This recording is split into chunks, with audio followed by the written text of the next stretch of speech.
Salve, salve, aluna e aluno. Olha quem está aqui na área, tio Aprígio, professor Aprígio, fazendo aquela perguntinha básica. Tem aluno aí? Eu espero que sim. Mas vamos ao que interessa, gente, que é exatamente dar início à nossa aula, para a gente metabolizar, para a gente cristalizar todo esse saber que será necessário. Então, a nossa aula de hoje tem como nosso tema principal, né, como o grande eixo gerador, fontes e tipos de energia. Guarda essa informação. É isso mesmo que eu acabei de falar para vocês. Guarda essa informação que vai fazer toda a diferença no decorrer de nossa aula de hoje, que será extremamente auspiciosa e com certeza edificante. Porque nós iremos sair daqui do reino da necessidade para o reino da liberdade, para aumentar o teu calibre mental, teu repertório intelectual. Então, qual é o objetivo dessa aula de hoje? Já vai sair mais isso mesmo, produção. É compreender que as fontes de energia são recursos naturais ou artificiais. É importante a gente ressaltar essa informação, tá? Utilizados pela sociedade para a produção de alguns tipos de energia. A energia, por sua vez, é utilizada para proporcionar, tá, o deslocamento de veículos, gerar calor ou produzir eletricidade. E não tenho dúvida que essa é extremamente relevante para o mundo moderno, né? Que é a eletricidade. Para outros e muitos outros fins. Fica aqui essa informação. Então, produção, mais uma vez eu peço a produção para fazer uma grande gentileza, que é justamente já aumentar a imagem que vai chegar aí para você, porque essa pergunta ela é quase que filosófica. Então, presta atenção nessa pergunta aí, porque ela faz toda a diferença. Como diria Milô Fernandes, aquele que não tem dúvida é porque está mal informado. Então, essa dúvida ela é um grande gerador, é um grande combustível para a gente aprender. O que é energia? Parece uma pergunta simples, né? Mas vai fazer toda a diferença no decorrer, na organização e na concatenação das nossas ideias. Primeiro, pelo olhar da física, é a capacidade de realizar trabalho. Na química, é o que se origina da mudança da matéria. E no dicionário da nossa língua amada portuguesa diz o quê? Força, vigor, firmeza, atitude. Tem um olhar assim, volta aqui comigo. Tem um olhar filosófico, tem um olhar da própria capacidade da gente encarar essa mobilização de energia. E é isso que eu queria convidar vocês, a mobilizar energia para justamente abarcar todas essas informações que vão sim ter uma relação íntima com a nossa sociedade atual. Ou melhor, nessa sociedade que precisa tanto dessa energia para poder garantir uma qualidade de vida que garanta, que seja garantidora de uma vida melhor. Então, por favor, produção, vamos para o nosso próximo slide, porque vai fazer a diferença, tá? Então, vamos lá. O nosso próximo slide, perfeito. Fontes não renováveis de energias. E é interessante, gente, volta aqui comigo, por favor, produção. Eu gostaria de pontuar isso que é importante. Porque, normalmente, se a gente parar para analisar, esse tema, gente, é um tema muito caro, muito importante para os grandes vestibulares. Eu sei que você pode estar dizendo, mas professor, ainda está um pouco longe para eu fazer o Enem, para fazer os grandes vestibulares. Mas, na prática, você já está sendo forjado, preparado para ser aquele aluno que vai fazer a diferença nos grandes vestibulares. Inclusive, no Enem, que é esse exame, né, de âmbito nacional. Antigamente, a gente tinha aquela percepção, né, de fontes limpas, fontes sujas. Eu queria já que vocês abolissem isso. Deleta essa informação. Essa é uma informação ultrapassada. Por quê, gente? Na prática, a gente tem que olhar as fontes de energia de forma dialética. Essa forma dialética, ela tem que dialogar com uma percepção maior, que as fontes, mesmo elas não sendo renováveis, elas vão ter os seus prós e elas também vão ter os seus contras. A mesma coisa vai acontecer com aquelas energias que são renováveis. Ela vai ter coisas que são positivas, mas vai ter também aquilo que impacta negativamente. Ter essa consciência, ter esse senso crítico e reflexivo, faz toda a diferença para esse aluno que vai brilhar lá na frente nas grandes universidades. Então, ter esse olhar dialético, dialógico e teleológico desse assunto faz toda a diferença. Ou seja, é você saber que existem essas contradições, mas acima de tudo, saber para onde você quer ir. Então, vou falar primeiro aqui do petróleo, que é uma fonte de energia muito conhecida, né? E que está dentro da nossa matriz energética, tem uma importância gigantesca. Não preciso dizer para vocês que é a fonte de energia mais importante do mundo. E queria dizer para você que é uma fonte que, infelizmente, ela não é renovável. Se a gente considerar que ela surgiu lá em torno de 65 milhões de anos atrás, lá na chamada Era Mesozoica, no final do Cretáceo. A época que vocês conhecem como a Era dos Dinossauros, né? O Triássico, o Jurássico, o Cretáceo. Geologicamente, humanamente falando, temporalmente falando, leva muito tempo, gente, ou levou muito tempo para se formar as nossas ofertas que a gente tem hoje desse combustível que é o petróleo, tá? E que não é renovável. Então levaria também muito tempo, humanamente falando, é inviável a gente pensar o petróleo como uma energia que a gente poderia reutilizar caso, quando ela chegar ao esgotamento dela, que é algo que a gente pode dizer com certeza que é perene. Então, já fica essa informação. Não preciso dizer para você que ela é altamente poluente, né? Os derivados de petróleo, infelizmente, impactam muito o meio ambiente, tá? Então, a gente tem que entender que a gente hoje tem que ter uma política social, econômica e ambiental que tem que estar alinhada à ideia de uma sociedade com menos carbono. Mas isso a gente vai falar no decorrer de novas aulas, de outras aulas.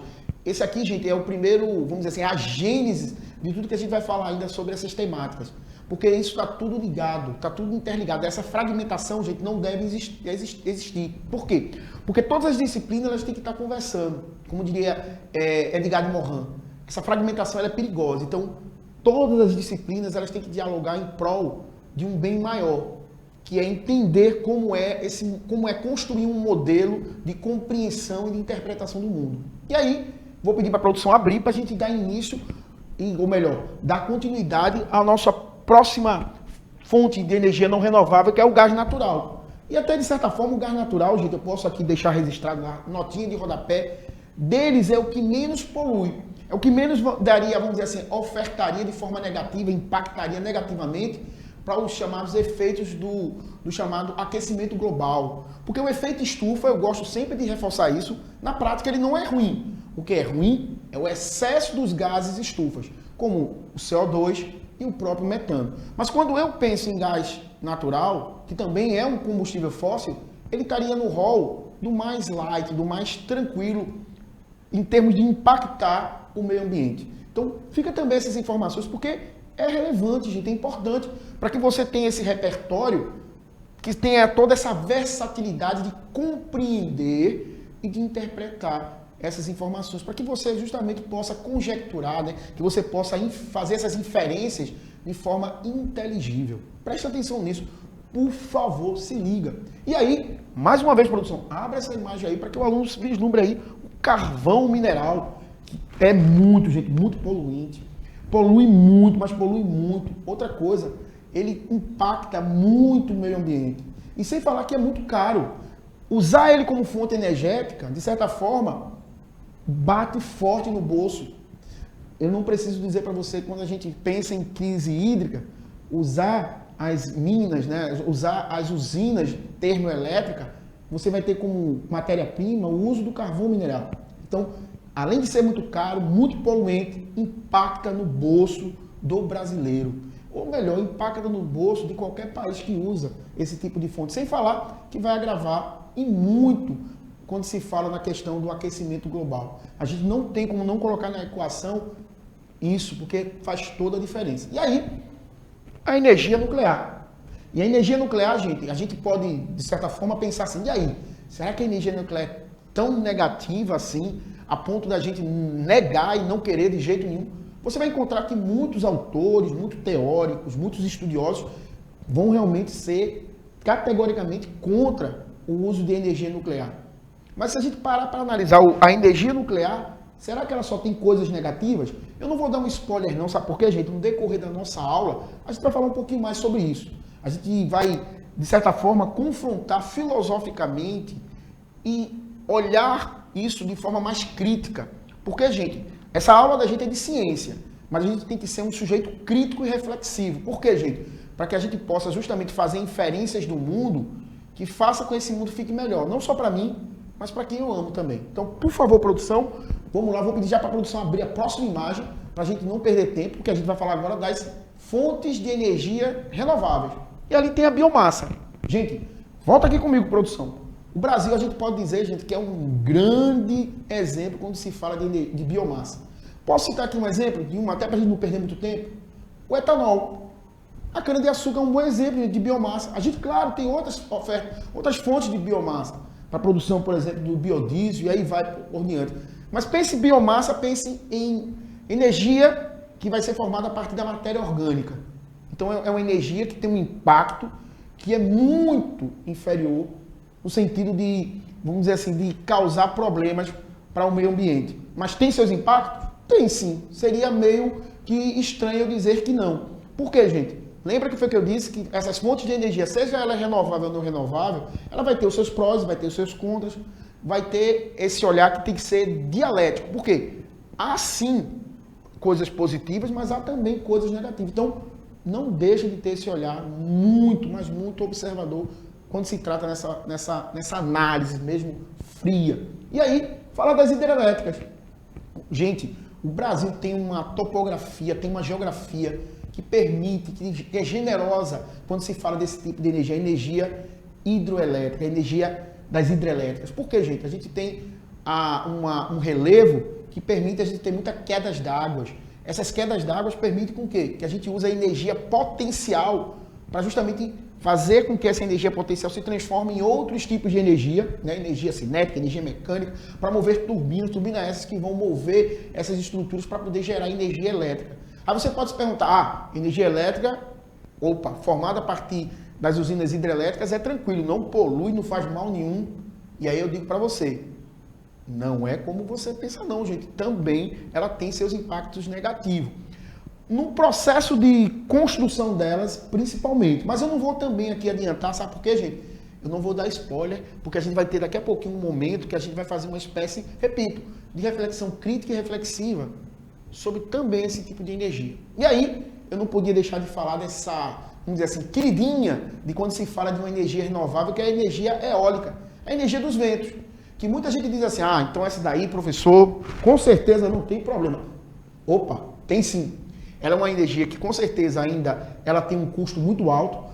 Olha, fica aqui essa informação. O Brasil é considerado um dos países, pode-se dizer que é o grande campeão. O Brasil hoje tem um potencial assustador, embora que ainda o nosso investimento, e a gente pode dizer que de certa forma evoluiu muito, mas ainda é muito tímido. A gente tem muito ainda que crescer quando se fala de energia eólica. Quais seriam os entraves, então, já que é uma energia tão legal, tão boa? Primeiro, ainda é muito cara, porque existem equipamentos que são, tecnologia ainda é cara.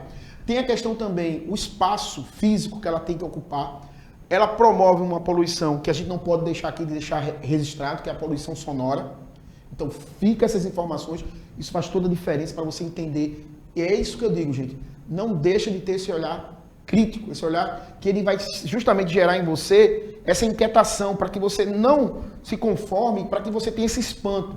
Por quê, gente? A insatisfação, quando ela é positiva, ela faz com que cada vez mais eu possa fazer uma observação do mundo que faz com que eu entenda o mundo de uma forma saudável, de uma forma realmente que muda a maneira de eu ver a minha realidade.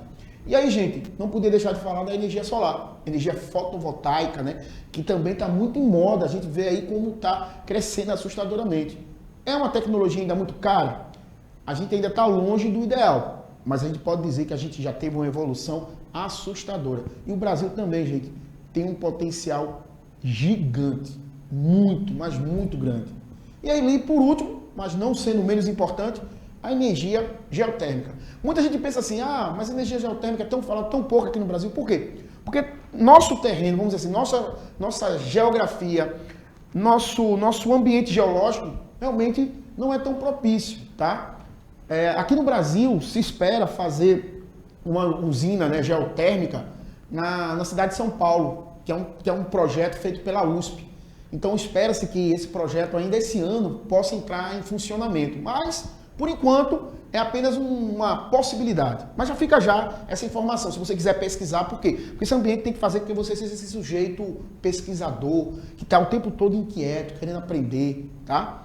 Mas aí eu podia citar para você, na Itália, por exemplo, a primeira usina geotérmica surgiu na Itália, lá no começo do século XX, né, em 1904. Então não é uma coisa tão... Estados Unidos, por exemplo, a Finlândia, pode-se dizer que são os países que podem ser chamados de os grandes celeiros quando se fala de energia geotérmica. Por quê? Porque eles usam justamente o calor da Terra, principalmente se você tiver como no caso na Finlândia é um bom exemplo de país que ela usa a partir dos vulcões. Então, se você tem esse ambiente que é favorável, a energia geotérmica é uma energia muito legal. Lembrando que ela também polui, tá? Mas se você considerar a oferta de carbono que ela lança para a atmosfera, comparada a outras energias não renováveis, chega a ser apenas um sexto. Então, veja como é legal. E é uma energia que, se você comparar, por exemplo, com a energia eólica, que precisa do vento, e da energia solar, que precisa do sol, ela não tem essa necessidade. Ela vai estar ali, ó, quase que ininterruptamente funcionando lá, apta, porque o calor vai estar lá o tempo todo lá sendo promovido, tá? São feitas perfurações que tem que ter em média 1,5 km, mais ou menos, para poder se captar essa reação geotérmica da Terra. Então, são informações, gente, que são importantíssimas. E aí, eu já vou pedir para a produção abrindo essa imagem aí, porque é importante essa próxima informação que a gente vai falar, que diz respeito à relação à matriz energética do Brasil. Que o quê?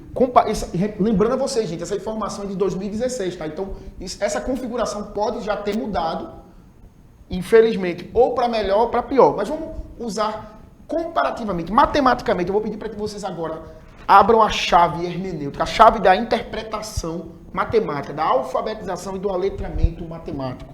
Dentro desse gráfico aí que vocês estão vendo na forma de coluna, vocês estão vendo aí, no caso, para vocês, Brasil, no caso, a sua base energética em 2016 e o mundo. O Brasil, gente, pode-se dizer que é o país que tem o maior privilégio quando se fala da matriz energética que é renovável, de uma matriz energética que é, vamos dizer assim, ecologicamente mais viável, mais saudável para o planeta. 43,5%. E 56,5% não renovável. Mas veja só, quando eu comparo com o mundo, 86% no mundo não é renovável e 14% é que é renovável. Volta aqui comigo, por favor, produção. Por favor, eu vou pedir para a produção voltar aqui comigo. Produção, e aí eu peço a vocês para prestarem atenção. Você é aluno e você é aluno. Se eu considerar esses dados aqui a partir da perspectiva dos países periféricos, os países em desenvolvimento, apenas 6% é renovável. Então você vê, 94% são de não renováveis. Então veja como até a condição socioeconômica vai impactar, essa condição socioeconômica vai impactar grandiosamente com relação à matriz energética. Então, fica essa informação, gente, como o Brasil é um bom exemplo de uma matriz energética muito, mas muito legal para o planeta Terra renovável. A gente tem muito que melhorar, isso é fato. Mas que a gente tem a possibilidade de entender que nós somos um país que tem tudo para dar certo quando se fala de uma energia renovável, cabe a gente ressaltar isso e chamar dar luz para essa possibilidade. Vamos lá, produção. Vou pedir a produção já abrir a nossa próxima imagem, porque a gente vai falar de uma coisa que eu acho que é muito importante. Já que a gente estava falando das matrizes energéticas do Brasil, eu vou falar a matriz elétrica brasileira, né? Exemplo mundial de sustentabilidade. Fica essa informação. Vou repetir de novo. Exemplo mundial de sustentabilidade. Só para vocês terem ideia, gente, 82,9% da energia elétrica produzida no Brasil vem de fontes renováveis. Gente, é 82,9%. Só para vocês terem ideia, trata-se de uma das matrizes mais renováveis do mundo. A gente já falou isso, a gente está sendo redundante. Quando a gente fala de energia eólica, 10,9%, gente. 70% das usinas eólicas respondem por mais de 70% das novas usinas em 2021. Informação fresquinha do ano passado, tá? Outra coisa que é importante, quando a gente fala já de energia eólica, energia solar, perdão, gente, corresponde a 2%. Isso também em 2021, tá? Então, volta aqui comigo, por favor, produção. Vou chamar a atenção de vocês se a gente comparar, por exemplo, com o BRICS, que são os países que são compostos, por exemplo, pela Rússia, tá? Pelo Brasil, pela Índia, pela China e pela Rússia. Se você considerar esses países em geral, você pode ver que o Brasil está no topo. Mas vamos lá, gente. Vamos continuar para a gente justamente ganhar tempo. Aí vem esse momento que é um momento muito importante para a gente, que é um momento, é bom ter dúvida. Eu posso chamar esse momento Milor Fernandes. Por quê? Porque aquele que não tem dúvida é porque está mal informado. Então, se você não tem dúvida, é porque você está mal informado. Então, por favor, produção, abra essa próxima imagem aí. E aí eu faço esse questionamento aí para você. Energia nuclear ou energia elétrica? Na sua opinião, qual seria a melhor energia? Volta aqui comigo, produção.